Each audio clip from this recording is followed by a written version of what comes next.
오늘 하나님 말씀은 신약 성경 야고보서 제2장입니다. 야고보서 제2장 신약 성경 372페이지가 되겠습니다. 2장 1절부터 9절에 있는 말씀까지 봉독해 드립니다. 내 형제들아, 영광의 주 곧 우리 주 예수 그리스도에 대한 믿음을 너희가 가졌으니 사람을 차별하여 대하지 말라.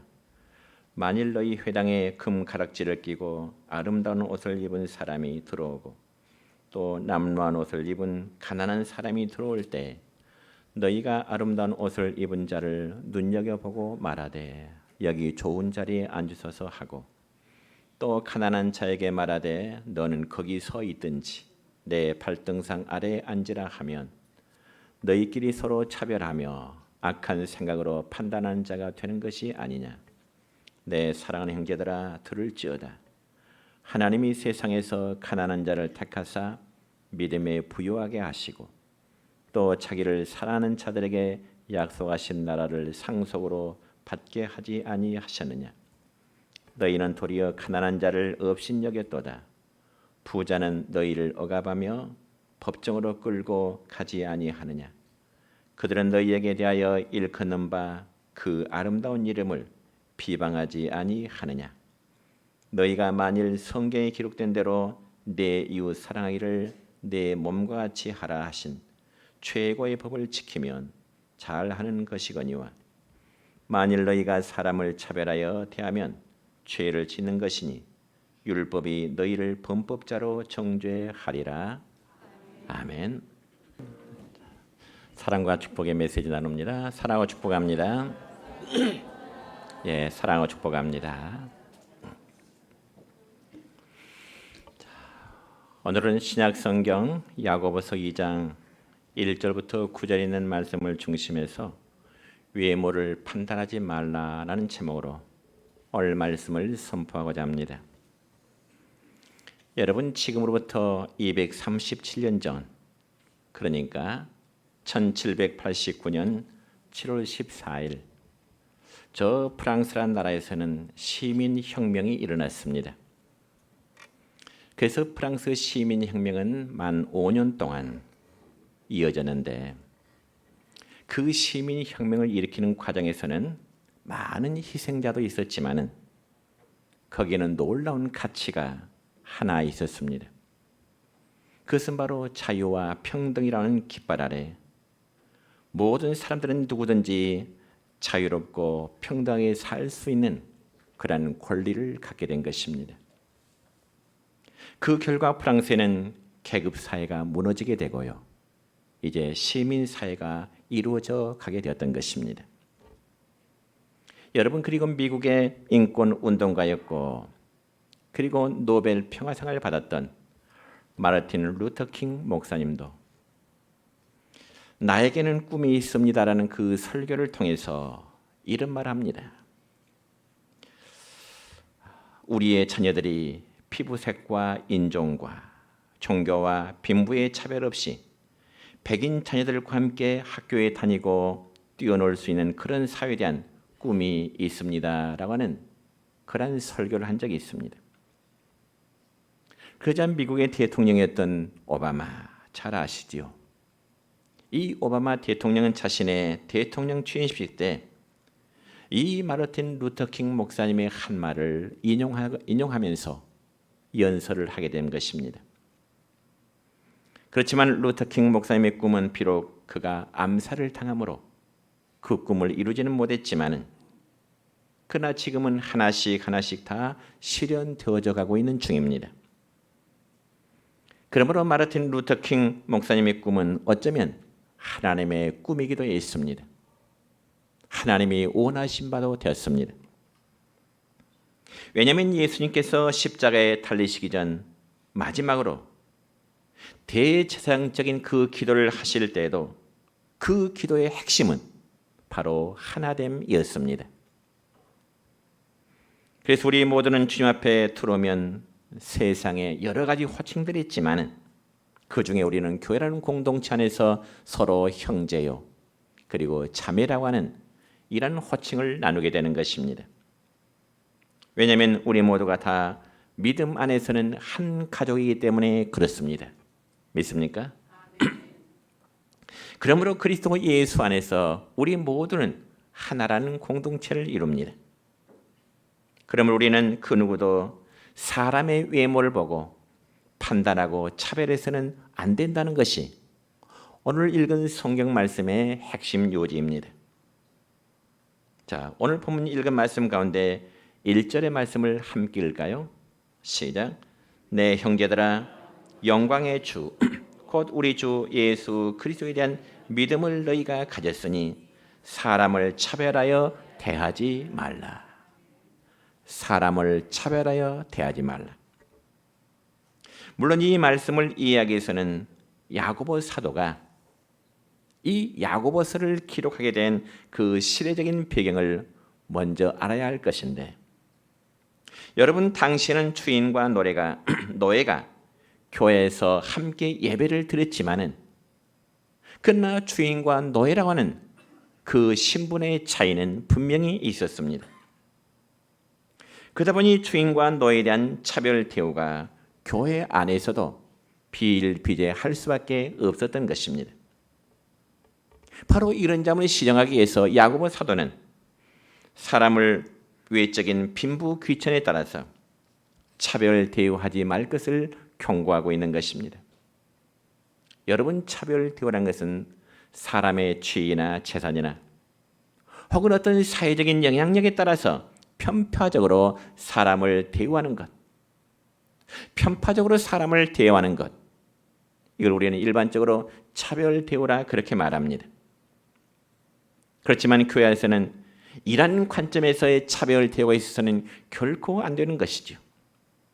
그런데 요즘 우리나라에서는 오래전부터 계속해서 차별금지 법안을 발의해서 국회에 상정하고 있습니다.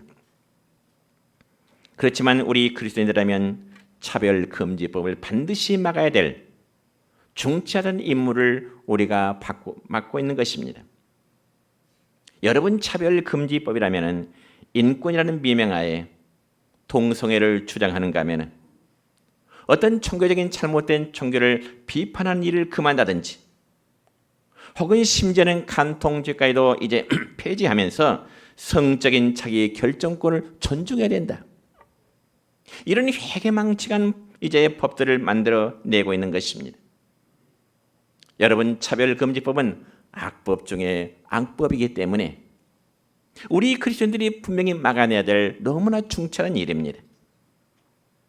그럼에도 만약 차별금지법이 국회에서 만약에 최종 통과된다면 누가 동성애를 한다 할지라도 비판해서는 안 되고요. 이란 집단들의 거짓됨을 비판해서도 안 되는 거죠. 그리고 간통죄를 지어도 그런 행위를 죄로 인정하지 않고 비판할 수도 없게 되는 것입니다. 그런 이런 문제만큼은 우리가 교회에서 막아야 되지 않겠어요? 그렇지만 일반적인 행위는 모든 사람이 차별됨이 없이 존중되고 하나가 되어야 되는 것입니다. 왜냐하면 우리 모두는 다 주 안에서 형제요 자매의 존재들이기 때문에 그렇습니다. 그럼에도 세상의 현실은 여전히 사람들을 외모로 평가, 판단하려고 하고 있습니다. 그래서 예를 들어서 소형차를 타고 다니면 사람들로부터 무시를 당하는 것 같고요. 그래도 큰 차를 타고 다녀야 대접을 받는 어떤 그런 인식들이 여전히 깔려 있는 것입니다. 뿐만 아니라 명품이나 고급스러운 것으로 외모를 치장하면 아주 럭셔리하게 우아함을 느끼게 되는 것이죠. 왜냐하면 그것이 바로 자기를 평가할 것이라 생각한다고 하는 착각 때문에 그렇습니다. 이처럼 사람들은 경제적으로나 혹은 직분으로 그리고 자기의 직업으로 자기의 존재성을 과시하려고 하는 그런 착각을 가진 분들이 참 많다는 것입니다. 뿐만 아니라 요즘 젊이들은 외모에 얼마나 많은 신경을 쓰는지 모릅니다. 그래서 성형수술은 굉장히 보편화되다시피 그렇게 하고 있죠. 물론 남자들도 이제 외모에 추종하는 것 애가 아닌 것 같습니다. 옷 잘 입는 남자가 성공한다는 말이 그 정도까지 말이 나오고 있기 때문에 그렇습니다. 그러나 여러분, 세상은 이렇게 돌아가도 세상의 문화와 세상의 풍습은 이렇게 돌아간다 할지라도 교회만큼은 달라야 되는 것입니다. 왜냐하면 세상은 외적으로 사람을 평가하지만 그리스도인들은 사람을 다른 기준으로 평가해야 되기 때문에 그렇습니다. 그러면 과연 다른 기준이란 무엇을 말하는 것일까요? 첫째는 겉사람과 속모습의 차이입니다. 여러분, 우리가 참된 그리스도인이라면 사람을 외모로 판단하면 안 되는데 그 이유는 하나님도 저와 여러분을 외모로 판단하지 않으시기 때문에 그렇습니다. 만약 하나님께서 저와 여러분의 외적인 모습으로 판단하신다면 감히 하나님 앞에 자신 있게 설 수 있는 사람들이 누가 있겠습니까?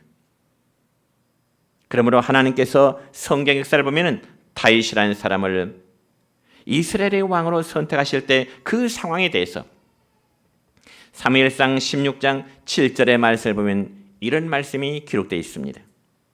함께 읽습니다. 시작. 내가 보는 것 사람과 같지 아니하니 사람은 외모를 보거니와 나 여호와는 중심을 보느니라. 아멘. 사람은 외모를 보거니와 나 여호와는 중심을 보신다. 그렇게 말씀하십니다. 여러분, 이 말씀의 배경은 이렇습니다. 당시 이스라엘 백성들은 그들의 지도자인 사무엘 선지자에게 나가서 이제는 자신들도 주변의 여러 나라처럼 왕들을 세워서 왕이 자신들을 다스려 줄 것을 사무엘 선지자 앞에 나가서 제안하게 됩니다. 그때 사무엘 선지자는 하나님께 기도합니다. 하나님, 이 백성들이 이제는 하나님의 통치보다는 자기들을 다스릴 수 있는 왕을 세워달라고 하는데 하나님, 어찌하면 좋을까요?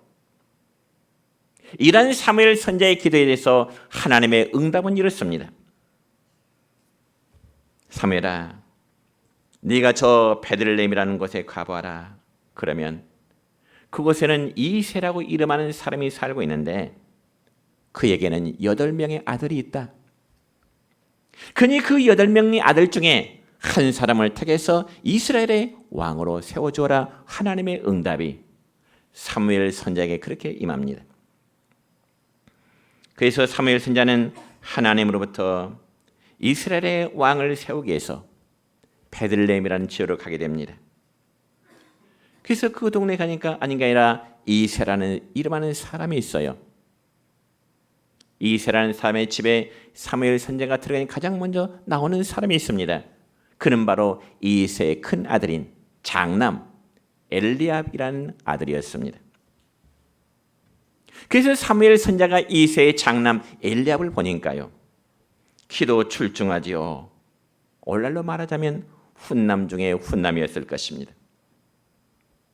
그래서 사무엘 선지자는 생각할 때 더 이상 다른 아이들을 볼 필요도 없겠다. 그래서 사무엘 선지자가 생각하고 하나님께서 예비하신 자가 이새의 아들 중에 이스라엘의 왕으로 세울 자가 바로 이 엘리압이구나. 그렇게 생각하고 이 사무엘 선지자가 이 엘리압의 머리에 기름을 부어서 기름을 붓고자 합니다. 그런데 하나님께서 사무엘에게 다시 말씀하십니다. 사무엘아, 엘리압이 아니야. 엘리압이 아니야. 비록 엘리압이 외모적으로 키도 크고 출중하게 생긴 훈남일지라도 하나님이 보실 때는 아니라는 겁니다. 그리고 이 사무엘 선지자가 이새의 둘째 아들, 셋째 아들, 7째까지 다 불러드렸지만 하나님은 아니라는 거예요.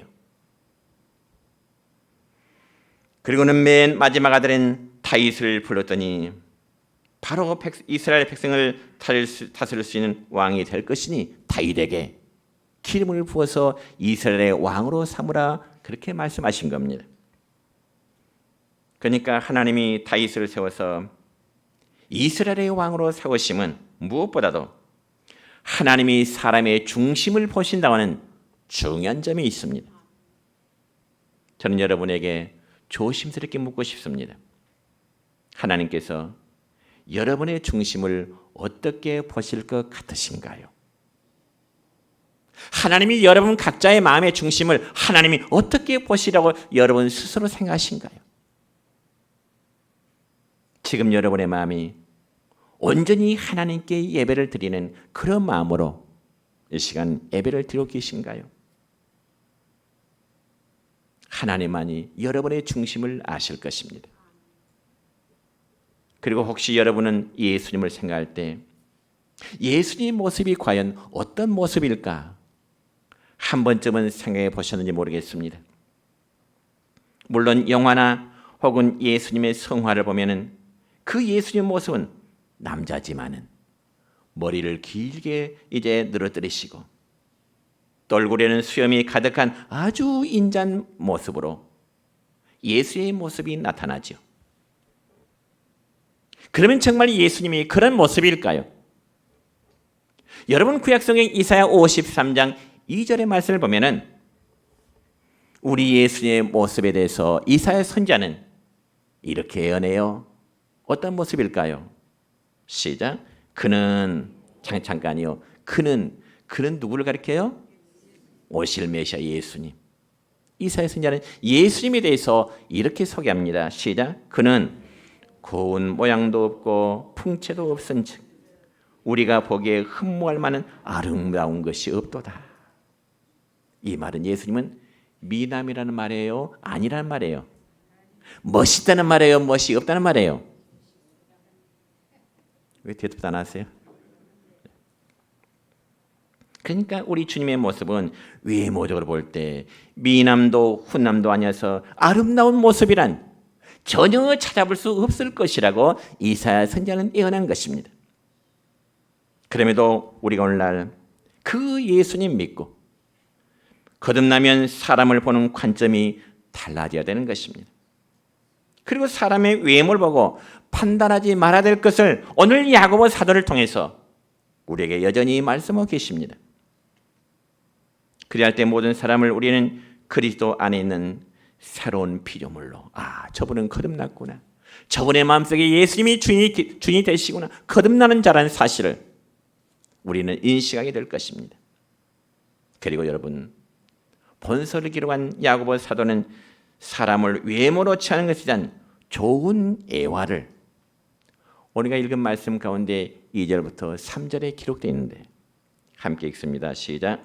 만일 너희 회당에 금가락지를 끼고 아름다운 옷을 입은 사람이 들어오고 또 남루한 옷을 입은 가난한 사람이 들어올 때 너희가 아름다운 옷을 입은 자를 눈여겨보고 말하되 여기 좋은 자리에 앉으소서 하고 또 가난한 자에게 말하되 너는 거기 서 있든지 내 발등상 아래 앉으라. 여러분 이 말씀을 좀 현실감 있게 표현하자면 이래요. 어떤 두 사람이 교회당에 들어오는데요. 한 사람은 저같이 금반지를 끼고요. 아름다운 옷을 입은 사람이 교회에 들어왔어요. 그리고 잠시 두 번째로 들어오는 사람은요. 다 떨어진 옷을 아주 남는 옷을 입은 사람이 들어오게 됩니다.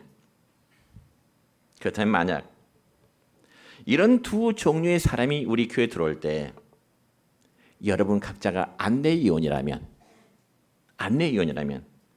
이 두 분을 어떻게 맞이하실 것 같습니까? 먼저 금반지를 끼고 아름다운 옷을 입고 고급 승용차를 타고 들어온 사람이라면 앉을 자리까지 안내해서 여기 앉으세요. 정중히 안내하실 것입니다. 물론 당연한 일입니다. 그런데 옷이 다 떨어지고요. 남루한 사람이 들어올 때 그럴 경우는 또 어떻게 맞이하실 것 같습니까? 당신은 그냥 적당한 자리에 찾아서 앉든지 서 있든지 알아서 하시오. 이렇게 하면 될까요? 이건 사람을 외모로 보고 판단하는 분명한 차별된 행위일 것입니다. 그러므로 본문 2절과 3절의 말씀은 어떤 단순한 애화가 아닙니다. 특별히 예수님 당시에 유대인들의 회당에는요. 좋은 옷을 입은 사람이 앉을 수 있는 상석이 따로 준비되어 있었습니다. 그런 반면에 가난한 사람은 앉든지 말든지 관심조차 갖지 않은 그런 일들이 예수님 당시 회당에는 자주 있었던 거죠. 그런데 그런 현상들이 오늘날 교회 안에서 나타난다면 결코 있어서는 안 될 일입니다. 사랑하는 성도 여러분이여, 정말 교회 공동체 안에서는 빈부의 차별이 없어야 되고요, 유무식의 차별이 없어야 되는 겁니다. 왜 그럴까요?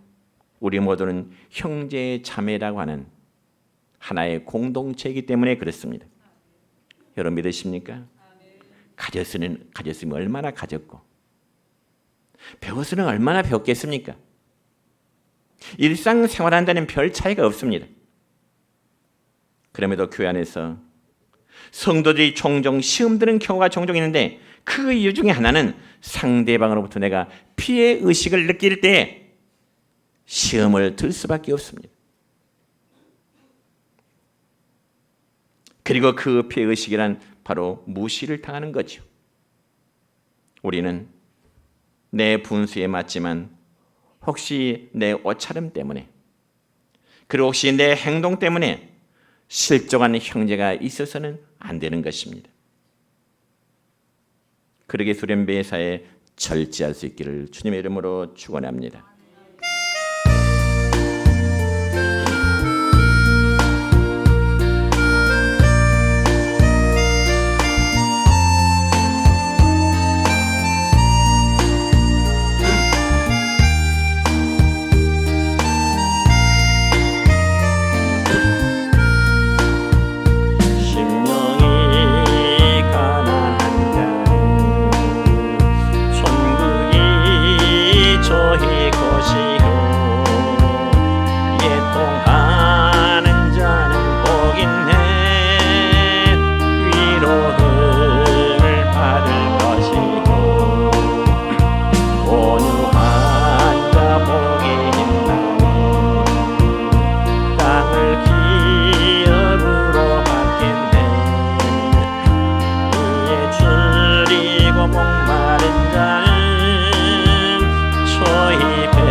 여기는 자는 긍휼히 여김 받겠네.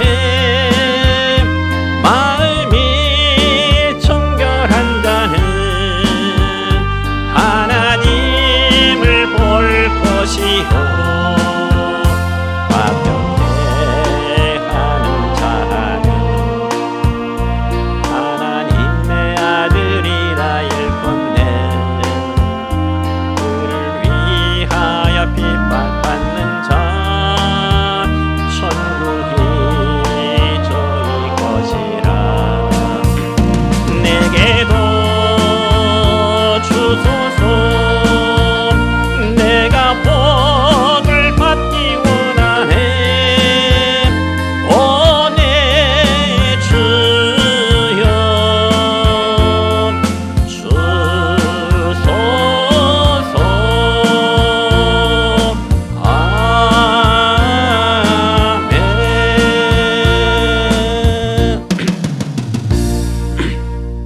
두 번째로 사람을 외모로 판단하는 것은 죄라고 말씀하고 있습니다.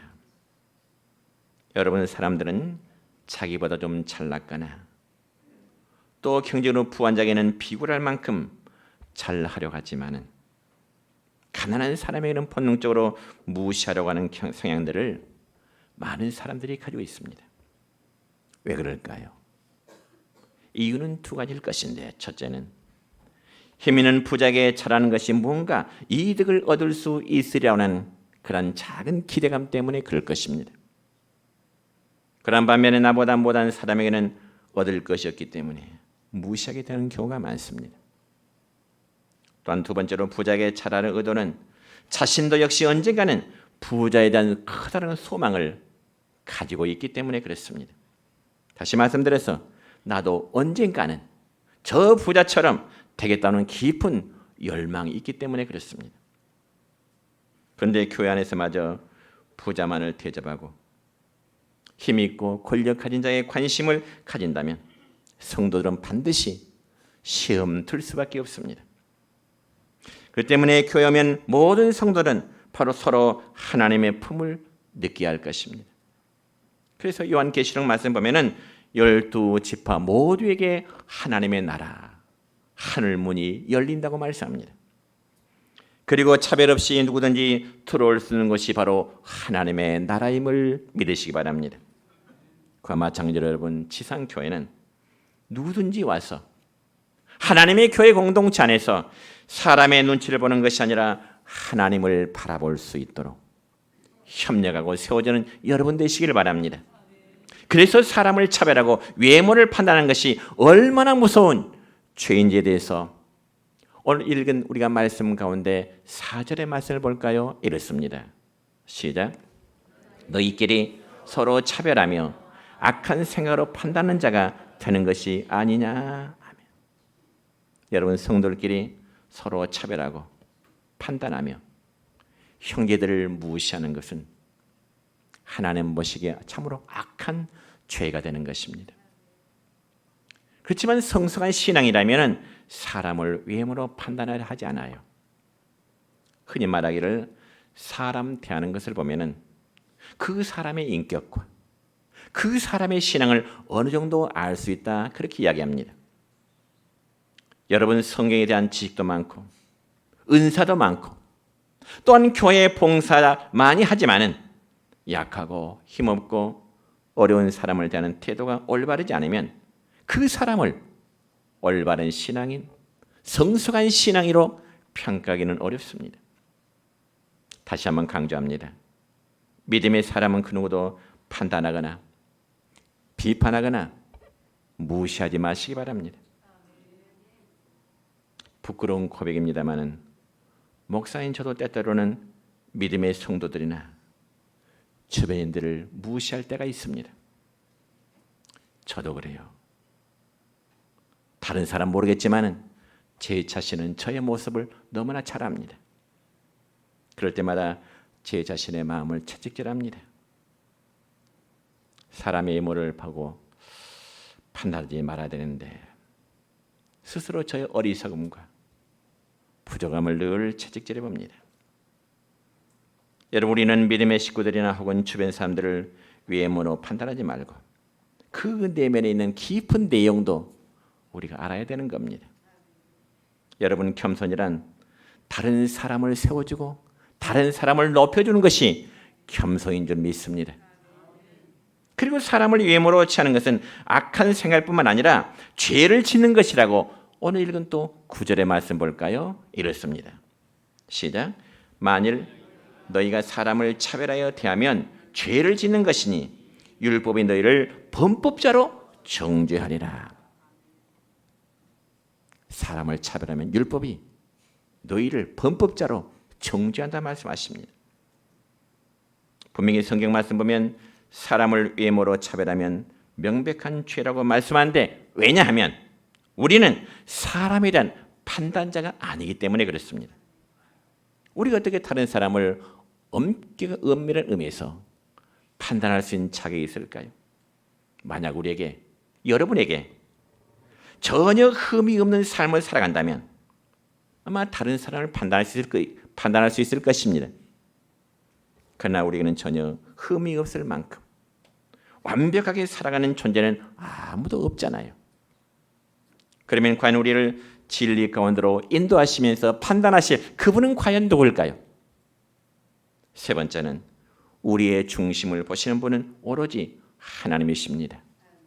믿으십니까?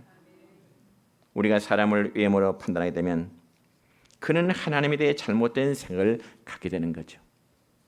자, 다시금 오늘 읽은 말씀 가운데 5절의 말씀입니다. 시작. 내 사랑하는 형제들아, 들을지어다.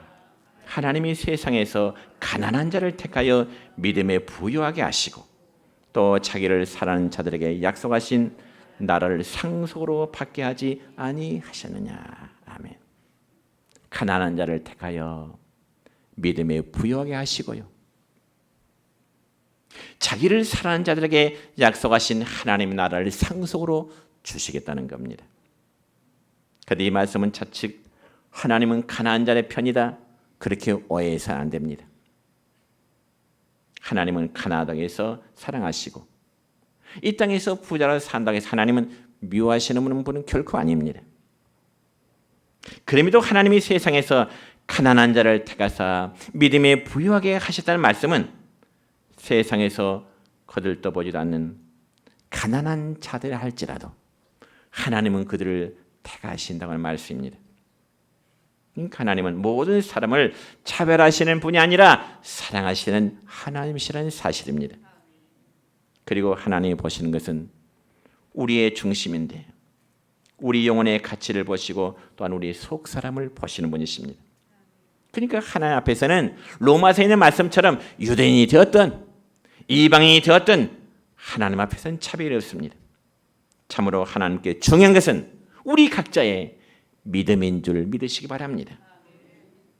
여러분 신약성경 고린도전서 1장 26절로 36절까지 내용을 보면 하나님께서는 어떤 사람이라도 육체대로 판단하지 않는다 말씀하십니다.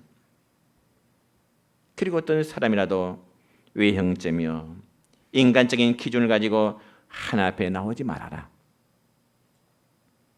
무슨 말인가 하니 여러분 일국의 대통령이라 할지라도 그가 하나 앞에 나올 때는 어떤 심정으로? 죄인의 심정으로. 하나 앞에 나올 때는 죄인의 심정으로 나와야 되는 거죠. 그러니 하나 앞에서는 아무런 육체도 자랑할 것이 없다고 말씀하십니다. 사랑하는 성도 여러분, 하나님은 부자를 찾지 않습니다. 세상의 권력자를 찾지 않습니다. 그저 하나님께 신령과 진정으로 예배하는 자를 하나님은 찾으신다고 말씀하십니다. 그래서 하나님은 당신 앞에 나오는 모든 사람들을 향하여 너는 내 자녀다. 내 소유다. 너는 왕 같은 제사장이야. 우리를 하나님의 자녀로 하나님의 소유물로 왕 같은 제사장으로 하나님을 인정해 주신다는 겁니다. 그러면 우리가 하나님이 사랑하신 자를 무시하고 괄시하는 것은 마치 하나님의 이름을 회방하는 것과 마찬가지가 되는 것입니다. 예를 들어 여러분 다른 사람이 여러분의 자녀를 멸시하고 비난한다면 다른 사람이 여러분의 자녀를 멸시하고 비난한다면 부모된 자의 마음이 어떨까요? 속상할 것입니다. 차라리 내가 다른 사람부터 멸시를 당하는 게 낫지. 내 자녀가 다른 사람에게 무시하고 멸시당하는 것은 마치 부모로서는 감내하기, 인내하기 힘들 것입니다. 마찬가지로 우리 하나님의 심정이 바로 그러함을 깨달으시기 바랍니다. 여러분 복음서의 말씀 보면 우리 예수님은 그 당시 모든 사람들로부터 따돌림을 당하는 세리들 그리고 죄인들 예수님이 그들을 찾아가십니다. 그리고 예수님은 사람들이 무시하는 그들을 찾아가셔서 친구가 되어주시고요. 그들이 똑같이 구원받아야 할 존재들이라고 또 하나님의 자녀들이라고 주님은 그렇게 맞이해 주십니다. 이처럼 우리 주님은 신분의 귀천을 보지 않으시고 때로는 세리들에게 때로는 죄인들에게 찾아가셔서 친구가 되어주셨습니다. 그런 반면에 예수님 당시에 바리새인들은 어떠했을까요? 바리새인들 그들은 누구보다도 흠없이 정말 하나님의 뜻대로 살려고 부단히 노력했던 사람들입니다. 그래서 그들이 구별되게 사는 건 역시 사실입니다. 그런데 문제는 그들 스스로의 의로움을 내세우면서 다른 사람을 정죄하면서 살았다는 겁니다. 자신들이 구별되고 의롭게 사는 건 분명 아름다운 일이지만은 살지 못한 사람들 향하여 정죄했다는 거죠. 그래서 예수님은 당시 바리새인들을 향하여 뭐라고 말씀했느냐? 이 회칠한 독사의 같은 자식들아. 회칠하고 독사의 같은 자식들아. 그렇게 냉엄하게 책망하십니다. 여러분 우리는 어느 누구라도 사람을 외모로 취해서는 안 됩니다. 왜냐하면 사람의 외모는 상대방에 대한 전체의 모습이 아니기 때문에 그렇습니다. 동감하십니까? 우리가 어떤 사람 볼 때 저 사람 저렇구나. 내가 판단한 상대방에 대한 외모는 그 사람의 전체가 절대로 아니라는 겁니다. 어떤 집이 외모로 화려하게 꾸며지고 마당에는 넓은 정원이 있다고 해서 그 집안이 정말 행복할까요? 그럴까요? 멋진 집, 아름답게 꾸민 집, 모든 사람이 부러울 만큼 좋은 외적인 환경에 아름다운 집이 있다면 그 집안에 사는 사람들이 아름다운 집처럼, 아름다운 정원처럼 행복할까요? 그렇게 단정 지을 수는 없을 것입니다. 마찬가지로 우리가 사람을 외모로 취하면 곧 죄가 된다는 사실을 아십시다. 다른 사람을 판단하기 앞서서 우리 자신을 살필 줄 아는 여러분 되시기를 주님의 이름으로 축원합니다.